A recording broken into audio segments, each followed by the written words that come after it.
Pacifiers can be a comforting tool for both babies and parents, but knowing when and how to use them safely is key. Here are some essential tips to guide you. First, consider waiting until breastfeeding is well established before introducing a pacifier. This usually takes about 3 to 4 weeks. During this time, focus on building a strong breastfeeding routine to ensure your baby is feeding effectively.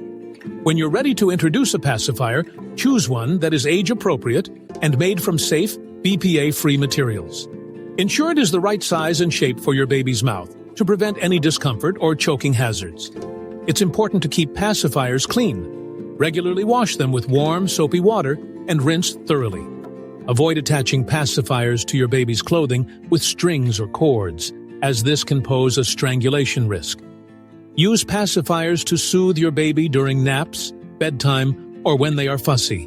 However, avoid using them as a substitute for feeding or attention. Pay attention to your baby's cues to understand when they truly need comfort.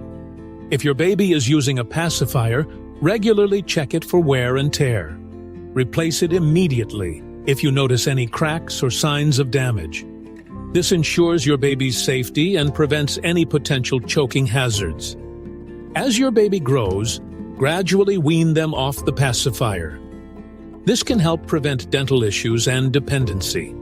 Start by limiting pacifier use to specific times, like bedtime, and slowly reduce it over time. Remember, every baby is different, and what works for one might not work for another. Be patient and flexible in your approach. With these tips, you can use pacifiers safely and effectively, providing comfort for your baby and peace of mind for you.